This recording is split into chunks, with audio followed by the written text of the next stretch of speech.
kehidupan kita semuanya Allah Ta'ala bagi. Wa in ta'uddu ni'matallah la tuhsuha. Kalau kiranya kamu hendak menghitung nikmat Allah, kamu tidak dapat mengira. Mudah-mudahan dengan nikmat kita sentiasa mengingati nikmat Allah Subhanahu wa Ta'ala, khususnya nikmat yang paling berharga, yang ternilai, sangat ternilai, yaitu nikmat iman dan juga Islam dan juga iman. Kita diberikan kekuatan, diberikan bimbingan oleh Allah Subhanahu wa Ta'ala menjadi hamba Allah yang beriman. Kita tahu kewajiban menunaikan salat. Kita ingin mengimarahkan rumah-rumah Allah. Bersyukur kita pada Allah Subhanahu wa Ta'ala, kerana itu satu nikmat yang paling besar yang Allah Ta'ala berikan kepada kita, mungkin tidak diberikan kepada orang-orang yang di luar sana. Para hadirin muslimin muslimat yang dirahmati Allah, hadirnya saya di sini setiap bulan, insya-Allah kita akan membicarakan tentang sifat-sifat kesempurnaan Nabi Muhammad sallallahu alaihi wasallam, sifat-sifat kepribadian yang telah dinukilkan di dalam kitab dalam kitab asal kitabnya dalam bahasa Arab ialah Syama'il Muhammad, dan bahasa Melayu dia pun masih lagi diguna pakai dengan Syama'il Muhammad, dan diterjemahkan dengan kepribadian dan budi pekerti Rasulullah sallallahu alaihi wasallam. Kerana apa kalau kita tanyakan kerana apa seorang suami itu cinta dengan isteri dia, sayang dengan isteri dia, kasih dengan isteri dia, ataupun si istri kenapa dia sayang dengan suami dia, kerana apa dia kasih dengan suami dia. Seorang anak kasih kepada ayah ibu dia, sayang kepada ayah ibu dia. Seorang kawan yang karib, kawan kita yang kita buat bergurau hari-hari, kawan yang hampir dengan kita sayang dengan dia. Kalau sekiranya tak jumpa beberapa hari, kawan-kawan ataupun masih tak ada kelas, saya dia masuk kelas tak boleh di mana boleh. Walaupun saya juga boleh tak balik kelas Ustaz Basir tak ada malam ni, mungkin musliman.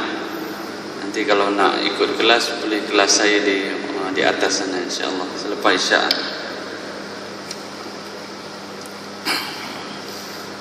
Para hadirin muslimin muslimat yang dirahmati Allah, apakah jawapan dia? Jawapan dia ialah mengenali orang yang kita kasih. Kita cinta dengan isteri kita, kita kenal dia. Kita sayang dengan anak kita, kita kenal anak kita. Kita berkasih sayang dengan kawan yang hampir dengan kita, yang boleh bergurau dengan kita sayang dengan dia kerana kita kenal dia. Apa mungkin kalau seorang sahabat itu yang kita tak kenal, tiba-tiba kita dah suka dengan dia, sayang dengan dia, kita tak kenal pun siapa dia tak. Berarti timbulnya kasih sayang itu melalui mengenali seseorang. Saya tengok dalam Ustaz Don punya 30 minit tu ada dia buat slot satu. Itulah persoalan yang ditanya. Kenapa seseorang itu cinta dengan seseorang? Kenapa seseorang itu sayang dengan seseorang? Oleh kerana dia kenal orang itu. Dia mengetahui orang itu. Dia tahu selok-belok perangai orang itu. Kawan dia ni boleh buat bergurau, kawan dia ni tak kisah macam mana pun, maknanya dia kenal. Dia timbulnya cinta. Begitu juga dengan Nabi sallallahu alaihi wasallam. Macam mana kita nak menanamkan rasa cinta dengan Nabi? Tidak lain dan tidak bukan kita kenali Nabi sallallahu alaihi wasallam. Kenapa kita tak cinta? Sebab kita tak kenal Nabi. Mungkin saya ada sebut sebelum ni kisah seorang Yahudi yang bukan saya yang buat cerita ni, seorang Habib tu dia buat cerita, datang masjid saya, dia buat cerita seorang Yahudi pun boleh jatuh hati dengan Nabi kerana dia bermimpi saja bertemu dengan Nabi. Dan samping itu memang Allah Ta'ala bagi hidayah dengan dia. Tapi kunci dia di mana datangnya, timbulnya sifat kasih kepada Nabi itu dari kerana dia kenal Nabi sallallahu alaihi wasallam. Dan di sini kita berusaha bagaimana mengenali Nabi melalui buku yang telah dinukilkan yang bertajuk Syama'il Muhammad. Dan kita pun telah pergi jauh dah, iaitu bab yang ke-37. Dah jauh dah bab kita. Bab yang ke-37 ini membicarakan syair Nabi sallallahu alaihi wasallam. Nabi pun ada syair juga ya. Cuba kita lihat ulasan Rasulullah mengenai kata-kata bersajak dan puitis. Sajak atau puisi adalah sebuah kata-kata indah berirama yang digubah secara sedar dan sengaja. Bila kita sebut sajak-sajak ataupun syair, ialah suatu ungkapan yang telah diolah, bukan secara spontan, tapi diolah kata-kata itu, pantun. Walaupun kadang-kadang kita melihat orang yang dah mahir itu dia spontan dia berpantun, tapi sebenarnya dia telah berlatih sebelum tu. Maknanya nak timbulkan ucapan-ucapan pantun itu ialah daripada latihan, daripada susunan rangkap-rangkap. Itu yang disebut dengan kata-kata puisi ataupun syair, iaitu sesuatu yang digubah dengan sedar dan sengaja. Di dalam Al-Quran dinyatakan bahawa Nabi sallallahu alaihi wasallam bukan penyair atau penyaja. Kerana tatkala orang-orang Arab jahiliah menuduh Nabi sebagai ahli sihir, penyair dan gila sebagainya, Al-Quran menolak segala tuhmahan ini dengan tegas, menafikan semuanya dengan firman Allah seperti berikut, wa ma 'allamnahu asy-syi'ra wa ma yanbaghi lah. Kami tidak mengajar akan Muhammad syair, dan bersyair itu tidak layak baginya. Ini ada penjelasan Al-Quran. Di sini Allah Ta'ala menegaskan Nabi itu bukan hakikat, dia bukan bersyair. Sebab syair itu ialah perkara yang digubah. Tapi Nabi bersyair lah, memang ada Nabi bersyair. Kita lihat nanti depan-depan ada kata-kata Nabi bersyair. Tetapi ingat, apa yang keluar daripada mulut Nabi, wa ma yantiqu 'anil hawa, apa yang keluar daripada tuturan Nabi itu bukan kerana diri dia, bukan mengikut nafsu dia. In huwa illa wahyu yuha, melainkan semuanya itu wahyu datang daripada Allah. Allah Ta'ala yang mentadbir, yang menguruskan. Dan di sini ialah ucapan-ucapan yang keluar daripada mulut Nabi. Walaupun kadang-kadang ucapannya itu berbentuk macam syair, berbentuk macam puisi. Jadi apabila kita terus dengan kata-kata yang berbentuk, apabila kita tersua dengan kata-kata yang berbentuk puisi dalam sabda-sabda Rasulullah, kita dapat membuktikan bahawa kata indah dan berirama begini lahir secara bebas dan tidak sengaja daripada Rasulullah. Kata pengarang, walaupun demikian dah disebutkan tadi syair, puisi semuanya diolah, tapi apa yang keluar daripada mulut Nabi bukan olahan Nabi. Maka dengan itu kata-kata ini tidak boleh dikelaskan sebagai puisi atau rangkap saja yang sebenarnya, kerana untuk sajak yang berbentuk demikian perlu pengubahan dan pengolahan secara sedar dan sengaja. Apa maksud dia di sini? Memanglah secara kita mendengarnya ucapan Nabi itu berbentuk macam syair, tapi kena ingat hakikat dia, ucapan Nabi itu lebih tinggi daripada syair, lebih tinggi daripada puisi. Kalam yang paling mulia ialah kalamullah, Al-Quran. Ranking yang di atas kalamullah, Al-Quran, kata-kata yang indah, cerita-cerita yang mulia, cerita-cerita yang tidak ada keraguan, ialah cerita yang ada di dalam Al-Quran. Kalau kita sekarang cerita dalam surah apa, kena tengok dulu, kena perhatikan. dan Al-Quran pun ada sebut iza ja'akum fasiqun binaba'in fatabayyanu, apabila kamu didatangi orang fasik yang datang bawa cerita, hendaklah kamu berhati-hati. Itu kalau bukan Al-Quran. Tetapi Al-Quran sangat tinggi nilainya, martabat dia paling atas. Dan yang kedua siapa? Kalam Nabi, ucapan-ucapan Nabi. Dan selain itu syair ke apa ke, puisi ke, yang kadang-kadang memanglah syair itu kadang-kadang menyentuh hati perasaan kita. Betul tak? Dulu seingat saya masih kecil pun suka tak dengar. Sekarang ni mungkin radio tak ada lah pantun. Betul tak? Kalau dulu ada dalam segmen dalam radio ke, ada berbalas pantun. Memang manusia suka mendengar kata-kata yang dan sekarang dah tak nampak. Mungkin generasi itu hilang tu. Nanti mungkin ditimbul kembali. Dunia ini berpusing kan. Saya ingat saya dulu dalam radio suka, ataupun ada majlis-majlis berbalas pantun. Sekarang ada tak? Tak ada rasanya. Luar biasa kan. Hanya manusia pun kadang-kadang tertarik dengan kata-kata yang indah. Manusia juga boleh tersentuh dengan kata-kata yang indah. Tapi ingat, kata-kata yang indah yang paling tinggi ialah kalamullah, iaitu Al-Quran, dan juga kata-kata Nabi. Walaupun kadang-kadang kata-kata Nabi itu bentuk dia macam syair, olahan rangkap dia macam syair.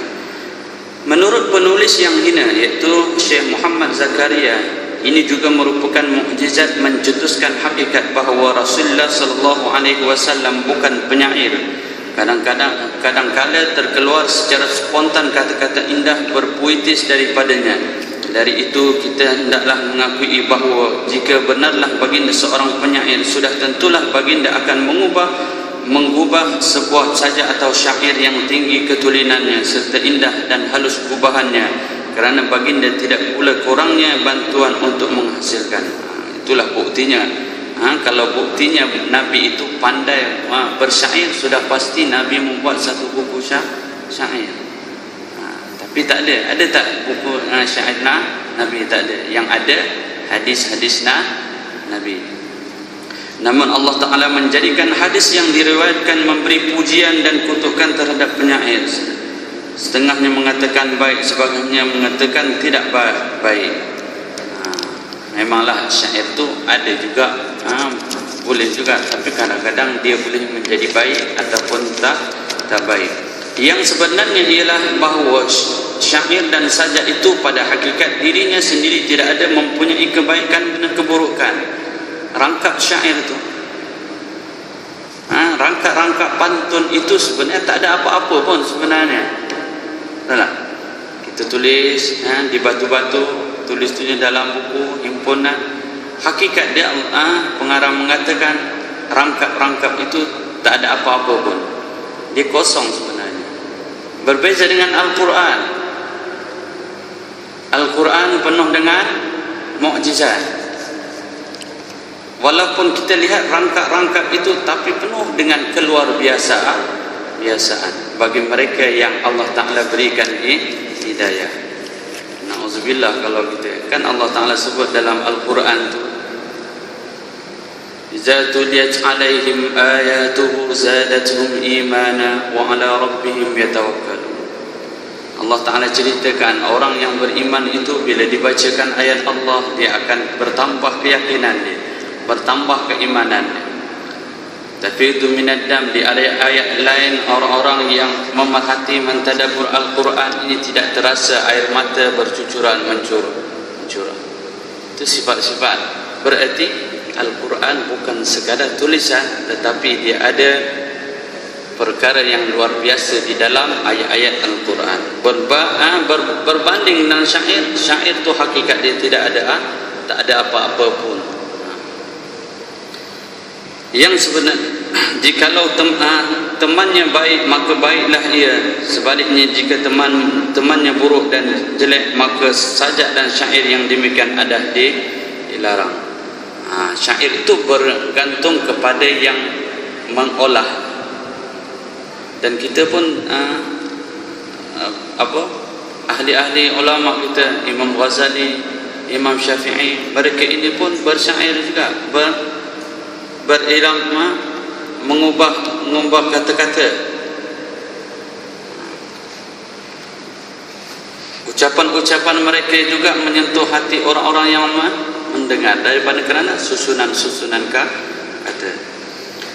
Perhatian, dilaporkan daripada sebahagian besar ulama bahawa walaupun tema syair dan sajak itu baik, tetapi sebenarnya tidak elok sentiasa tenggelam di dalamnya sepanjang masa. Boleh, walaupun benda syair itu elok, tapi maknanya kita tidaklah, orang kata, terlampau ke sana. Maknanya tenggelam di sini, maknanya hanya dia mentingkan syair. Sedangkan kita orang Islam, yang disuruh kepada kita apa dia? Itu membaca Al-Quran. Syair dengan syair itu hanya sekadar seling-selingan. Maknanya kita tidak selalu. Mungkin kita ada hari-hari majlis. Biasanya kita apa hari? Majlis Maulidur Rasul. Tak ada pun kita buat hari-hari pun. Hanya sekadar ada majlis. Ada majlis kita buat. Tak ada. Maknanya di situ ulama sini mengatakan maknanya tidaklah digalakkan, maknanya tenggelam dalam sepanjang masa. Seorang bertanya kepada Aisyah radhiyallahu anha, mana dalilnya Nabi itu bersyair? Ditanya kepada Aisyah radhiyallahu anha,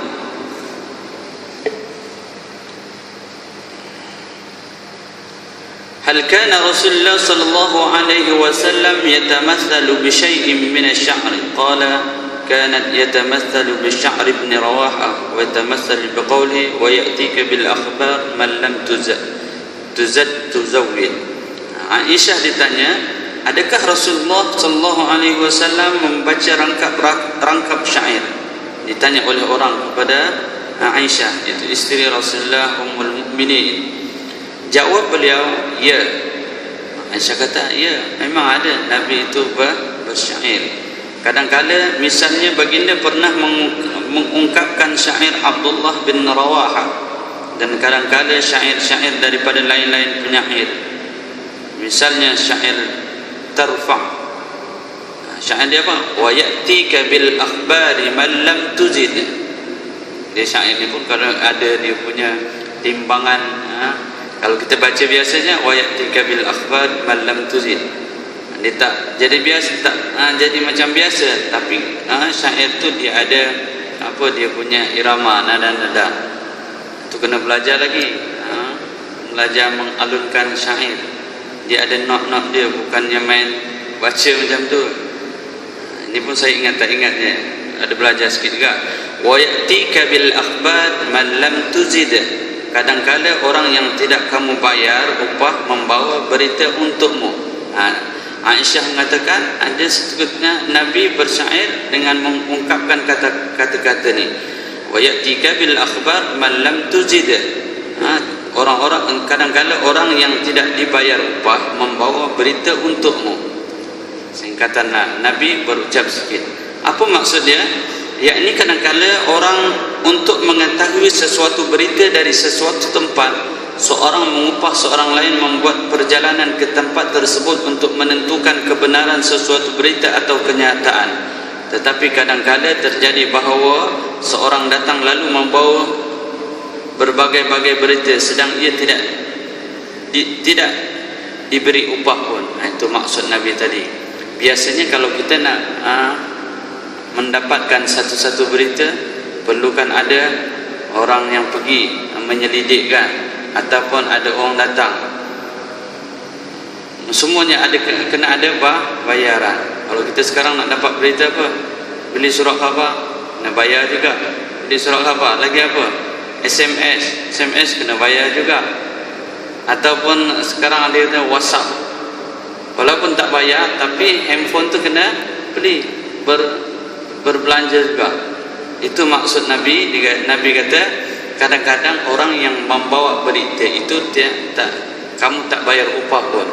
Berarti biasanya yang membawa berita itu kena bayar upah. Maksud dia demikian. Sebahagian ulama telah menegaskan bahawa di dalam hadis Rasulullah sallallahu alaihi wasallam menceritakan contoh baginda sendiri. Ulama menceritakan bahawasanya Rasulullah memberikan contoh sendiri orang yang membawa berita tapi tak minta upah pun. Siapa dia? Iaitu daku menceritakan kepadamu di tempat kamu sendiri tanpa apa bayaran baginya berita syurga neraka. Nabi kata macam Nabi sendiri membawakan cerita kepada kita, dikumpulkan sahabat ceritakan syurga neraka, cerita-cerita yang gaib, cerita-cerita yang ada di dalam Al-Quran. Nabi tak pernah minta pun. Itu maksud dia. Tapi sahabat-sahabat dengan Nabi, Allah Ta'ala ajar apa? Iza ja'akumur rasul faqaddimu baina yaday najwa sadaqah. Walaupun Nabi tak minta, Allah Ta'ala perintahkan, apabila kamu bertemu dengan Nabi, bawalah sedekah. Memang Nabi tak minta. Idza ja'akum rasul faqaddimu baina yaday najwaakum sadaqah. Bawa sedekah, bawa hadiah. Nabi tak terima sedekah, bawa hadiah. Itu adab dia lah. Sekarang Nabi tak ada. Yang menggantikan Nabi siapa dia? Alim ulama. Walaupun mereka itu mengajar tak minta pun, tapi adab dia bagaimana? Murid itulah yang bagi hadiah, sedekah. Itu cara dia, tertib dia. Guru datang jauh-jauh mengajar kita sini, dia kata tak perlu guru menyampaikan agama, tak perlu upah. Dia memang tak, guru tu tak minta, tapi murid ni yang belajar yang kena bersedekah kepada guru dia. Gitu. Itu yang diajar oleh Nabi. Nabi menceritakan di sini daripada ungkapan syair dia tadi, bermaksud Nabi kata aku sendiri menceritakan sesuatu, iaitu mengajarlah, tak minta pun Nabi kata. Nabi kata. Tapi saya sebut tadi di lain ayat bagaimana Allah Ta'ala mengajar adab dia, begitulah. Hadis ini menyebut dua penyair, Abdullah bin Rawahah, sahabat yang terkenal menjadi muslim sebelum hijrahnya Rasulullah, dan syahid ketika dalam peperangan Mu'tah di depan mata Rasulullah sallallahu alaihi wasallam. Itu dua orang sahabat ni memang suka bersyair. Dia salah seorang, iaitu di kalangan para sahabat. Yang kedua, Tarfa' ialah seorang penyair Arab yang terkenal sebelum kedatangan Nabi. Di dalam buku sastra Sab'ul Mu'alliqat, 7 syair tergantung. Qasidah yang kedua adalah daripada buah penanya.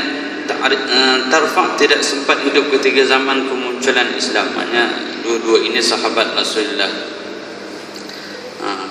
Tarfa' ini sebelum Islam adalah orang yang suka bersyair, suka mengungkapkan kata-kata syair. Dan sudah kita maklum bahawasanya sebelum kedatangan Nabi, Quran belum turun, mereka menyanjung apa? Ialah orang-orang yang pandai bersyair. Itu zaman Arab Zahiliyah sebelum datang Nabi. Sebab itu datang Al-Quran. Al-Quran ini merendahkan martabat syair-syair itu dan meninggikan kalamullah.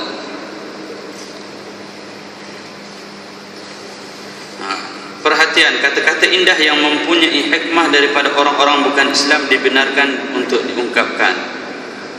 Kalau sekiranya ada ungkapan-ungkapan itu daripada orang-orang kafir dibolehkan. Dari mana? Diriwayatkan oleh Abu Hurairah radhiyallahu anhu bahwa Rasulullah membuat pernyataan, kata-kata pepatah yang tulen yang pernah diungkapkan oleh seorang penyair ialah kata-kata daripada Labid bin Rabi'. Al-akullu syai'in ma khalallahu batilun.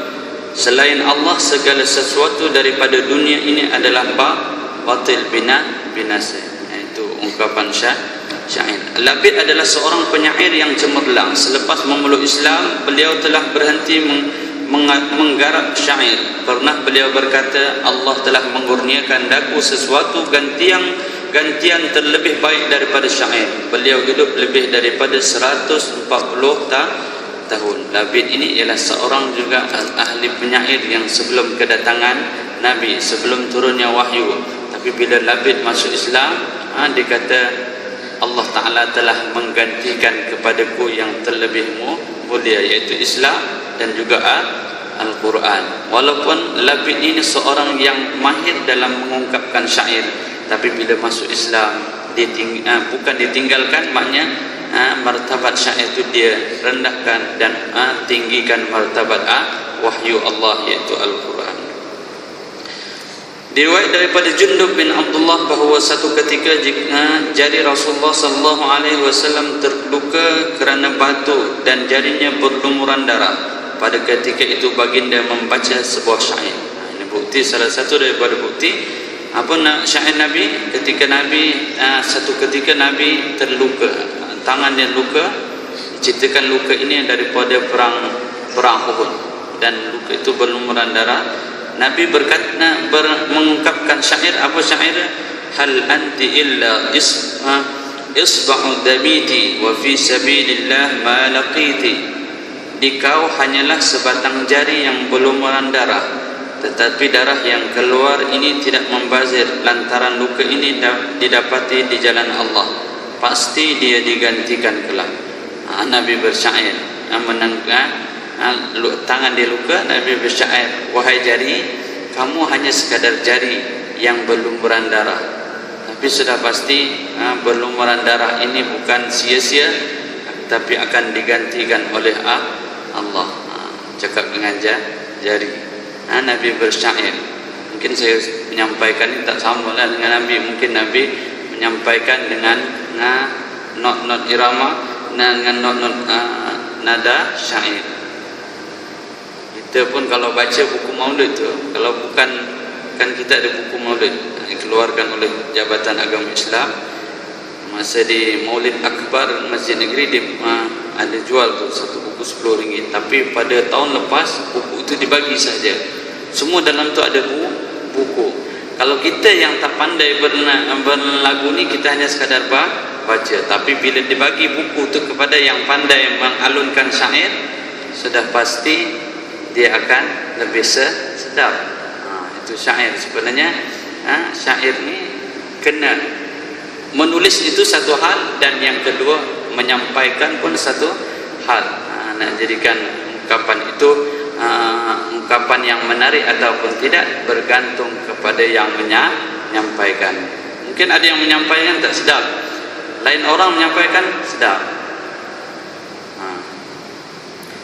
Macam itu, Allahumma salli ala Muhammad ya Rabb salli alaihi wasallim in qila zurtum bima raja'tum. Kalau kita baca biasa, in qila zurtum bima raja'tum, Allahumma salli ala sayyidina Muhammad wa ala sayyidina Muhammad. Tapi kalau dengan irama nada, jadi dia menjadi lebih seronok, lebih tersentuh hati. Memanglah, tapi hakikat dia kita kena ingat, walaupun syair itu menyentuh hati-hati manusia, hakikat dia tak ada apa-apa pun yang berguna kalau sekiranya penyampaian itu untuk mengingati Nabi, mengingati Allah, itu baik, tidak ada larangan.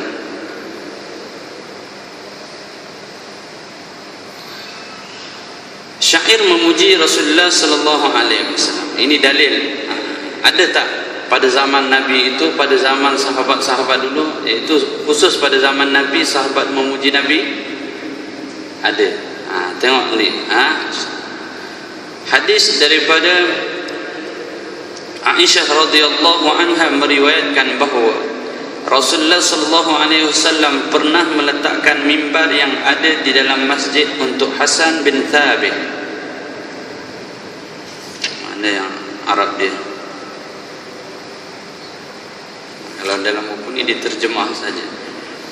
Aisyah mengatakan ada suatu ketika Nabi pernah meletakkan mimbar yang ada di dalam masjid untuk Hasan bin Thabit. Mimbar tu boleh angkat lah kalau kita.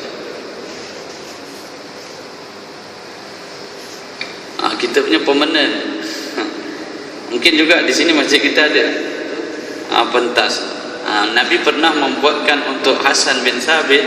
Aisyah mengatakan agar tatkala beliau iaitu Hasan bin Thabit berdiri di atasnya, beliau membaca rangkap-rangkap syair memuji Rasulullah sallallahu alaihi wasallam atau memberi jawapan yang tajam kepada orang kafir yang telah mentahmah dan mencela Rasulullah sallallahu alaihi wasallam. Baginda juga pernah bersabda dalam syairnya, Allah Taala juga membantu Hasan melalui Ruhul Qudus selagi beliau menolong agama Allah.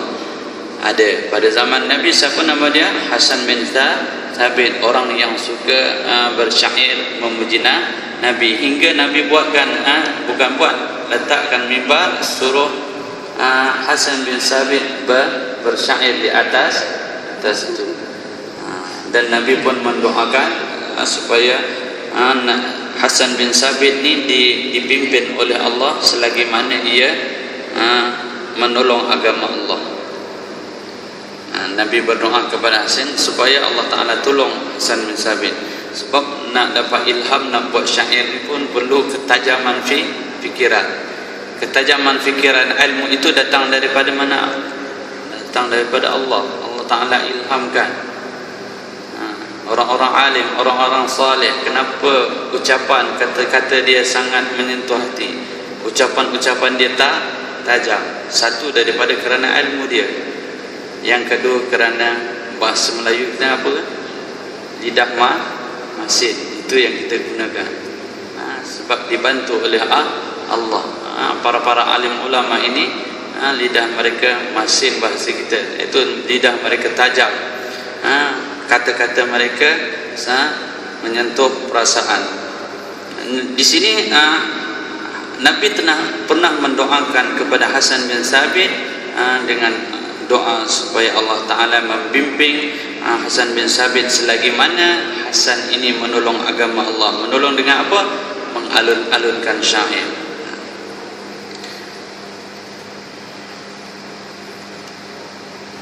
Juga catatan,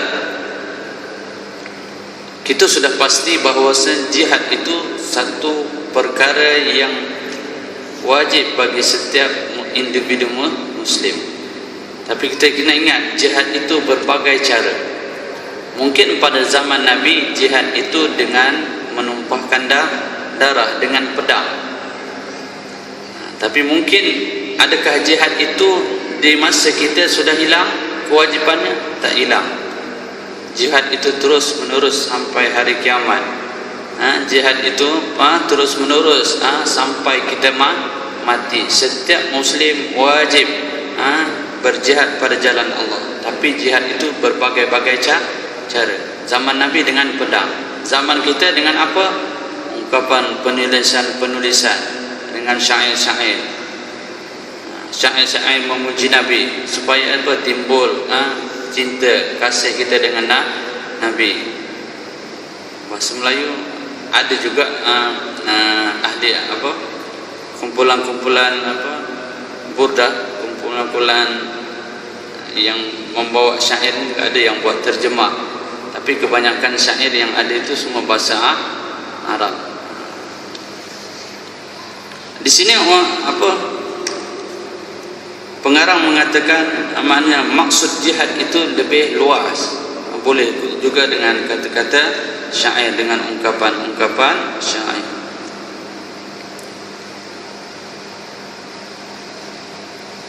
Rasulullah sallallahu alaihi wasallam mengatakan bahawa syair ini memberikan luka yang sangat dalam kepada orang-orang jahiliyah, lebih hebat daripada anak panah. Nabi memberi pernyataan bahawasanya syair ini satu ialah makna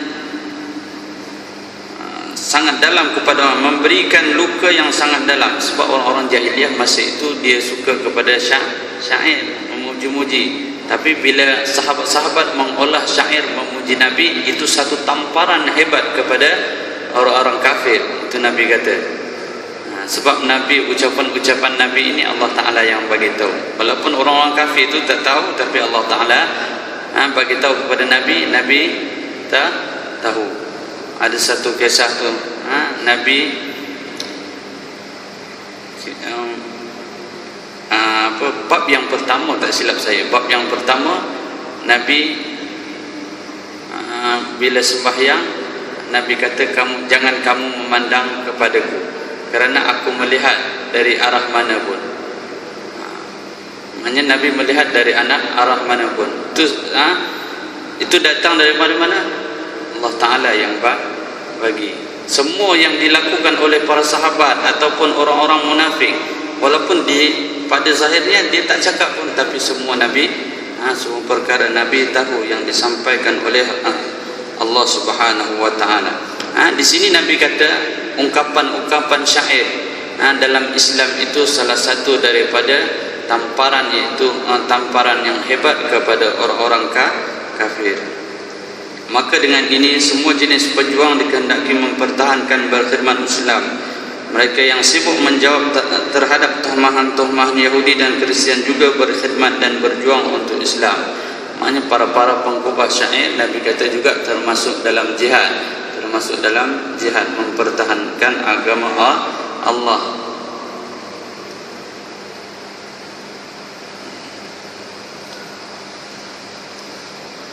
Anas bin Malik berkata, sesungguhnya Nabi SAW telah memasuki Mekah untuk menunaikan haji qada, dan Abu Rawahah sedang berjalan di hadapannya dengan menuturkan syair. Ini salah satu juga daripada dalil para sahabat memuji Nabi waktu Nabi hidup, yaitu ketika mana Nabi masuk ke Mekah, Fathul Mekah, ada seorang sahabat mengalunkan syair dia apa? Khallu banil kuffari an sabili al-yawma nadribukum ala tanzili wa yuzhilul khali ala khalili darban yuzillul ha ma'an maqili. Biarkan kaum kafir menempuh jalannya. Hari ini kami binasakan kamu sekalian sesuai dengan Al-Quran. Kebinasaan yang memisahkan kepala dari badan dan melupakan orang kepada kekasihnya. Syair ini menyatakan, nak bagi tahu kepada orang kafir, hari ini Islam telah menang, Muhammad telah menang memasuki Mekah, dan orang kafir akan dibinasakan. Kan ucapan Nabi itu. Tapi Nabi bukan berdendam, Nabi tak berdendam pun. Tapi Nabi kata, siapa yang kufur dia tidak selamat. Siapa nak selamat, Islamlah dia. Itu ucapan Nabi. Kalau kita menang, siap belas kawan tu, tak tanya pun kamu insaf ke tak insaf. Tapi Nabi dah masa pembukaan Fathul Makkah, Nabi tanya, siapa nak sejahtera, Islamlah dia.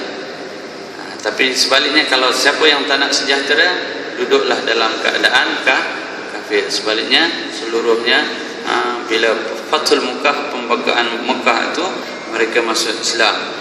Di sini ada seorang sahabat itu mengiringi Nabi sambil dia bersyair. Hingga Umar pun berkata, wahai Ibnu Rawahah, kamu membaca syair sedangkan kamu berada di hadapan Rasulullah dan di tanah haram dilarang menumpahkan darah. Maknanya bila Ibnu Rawahah mengalunkan syair, sahabat Sayyidina Umar melarang. Wahai Ibnu Rawahah, kenapa kamu syair sedangkan depan kamu adalah Nabi dalam masjid pula tu, Masjidil Haram, bukan masjid kita. Rasulullah bersabda menegah Umar, wahai Umar, biarkanlah ia, kalimah-kalimah syairnya itu lebih cepat mengesani hati dan lari dari larian anak panah. Syair-syair Ibnu Rawahah itu lebih cepat kesannya daripada tusukan larian anak panah yang tajam. Maknanya mengesan, memberikan kesan kepada hati manusia. Maknanya Nabi pun tak kisah. Berlaku juga pada Nabi SAW.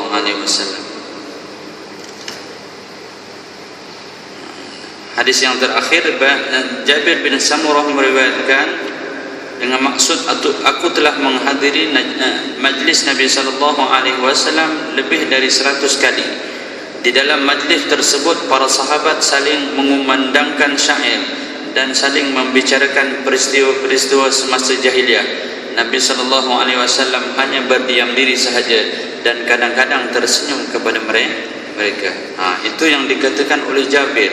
Jabir mengatakan, lebih daripada 100 kali Jabir bersama majlis Rasulullah, dan dalam majlis itu sahabat-sahabat mengungkapkan pujian-pujian kepada Nabi sallallahu alaihi wasallam, dan Nabi tak pernah berkata apa-apa pun. Kadang-kadang Nabi tersenyum sahaja di atas pujian-pujian sahabat. Mungkin ada orang berucap seperti mana dalam ayat itu disebut dalam kisah Nabi Isa alaihi salam. Nabi Isa melarang kepada kaumnya memuji dia hingga pujian itu melampaui batas. Ada juga kita berhujah, kadang-kadang dia mengambil hujah demikian supaya jangan memuji Nabi.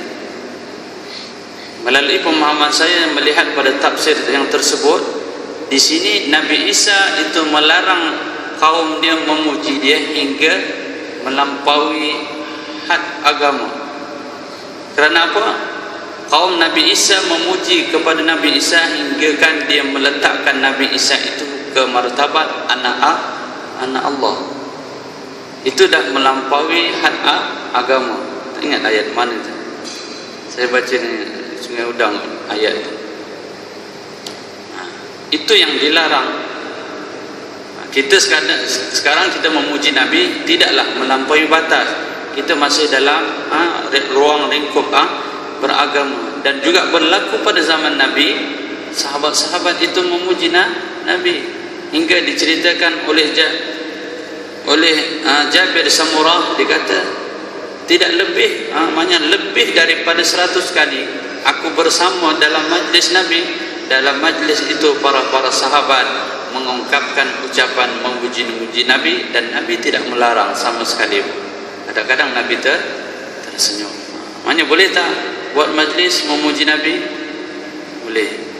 Yang dikatakan melampaui, jangan melampau itu bermaksud jangan terkeluar daripada beragama. Seperti mana kaum Nabi Musa memuji kaum Nabi Isa memuji Nabi Isa hingga mereka meletakkan Nabi Isa itu anak Allah. Ini dah jadi syirik. Namanya terkeluar dari agama. Itu yang dikatakan melampau, yang dilarang oleh Allah Subhanahu wa taala. Tetapi kalau kita memuji Nabi masih dalam orang lingkup hanya kita memuji berucap, itu memang dah berlaku pada zaman Nabi sallallahu alaihi wasallam, seperti mana hadis yang diriwayatkan oleh Jabir bin Samurah radhiyallahu anhu.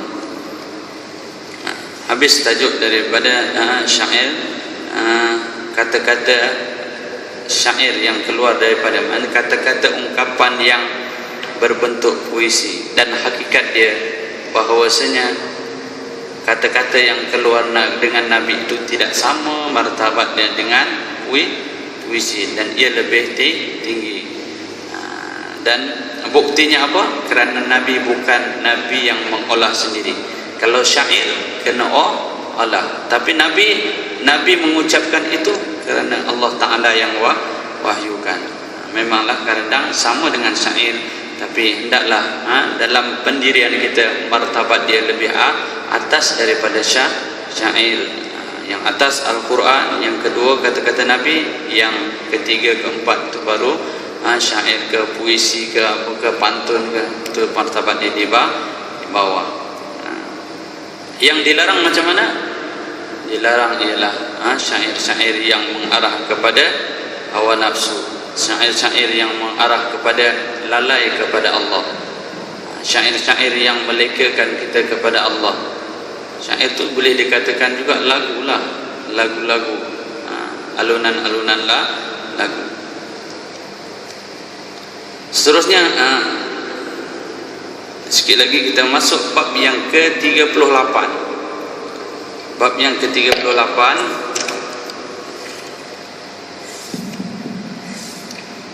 azan.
لا إله إلا الله.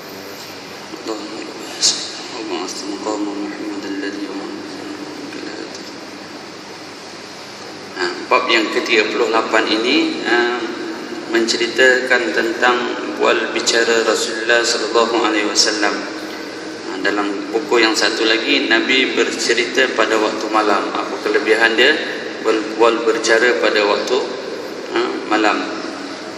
Ada kelebihan-kelebihan dia. Dan juga itu satu sunnah Rasulullah sallallahu alaihi wasallam, iaitu berbicara di waktu malam, terutamanya kalau dengan suami dengan bersama isteri, dan juga dibolehkan berbicara di selepas isyak ni. Kerana apa? Untuk menghubungkan, mengeratkan hubungan silaturahim.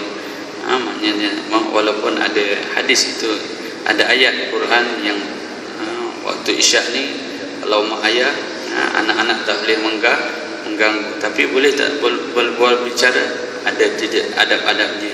InsyaAllah kita akan bertemu pada pertemuan akan datang pada menceritakan wal bicara Rasulullah sallallahu alaihi wasallam di waktu malam. Allahu a'lam bissawab. Ma asabaka min hasanatin fa min Allah, wa ma asabaka min sayyi'atin fa min nafsik. Apa yang baik itu datang daripada Allah, dan yang keburukan dan kekurangan itu datang dari kita sendiri, diri saya sendiri. Mudah-mudahan dengan sedikit pendedahan ini memberikan satu panduan hidup kita agar kita dapat mengikuti jejak Nabi sallallahu alaihi wasallam. Seterusnya kita mencintai beliau hinggakan kita bertemu nanti di akhirat nanti di dalam syurga insyaallah. Allahu a'lam. Bismillahirrahmanirrahim. Allahumma shalli ala sayyidina Muhammad. Allahumma ij'alna minal ladzina yastami'una al-qawla fayattabi'una ahsana. اللهم ارزقنا متابعة النبي محمد صلى الله عليه وسلم أولا وآخرا وظاهرا وباطنا وقولا وفعلا وعبادة وعملا صالحا. ربنا عليك توكلنا وإليك أنبنا وإليك المصير. صلى الله على سيدنا محمد والحمد لله رب العالمين. السلام عليكم ورحمة الله وبركاته.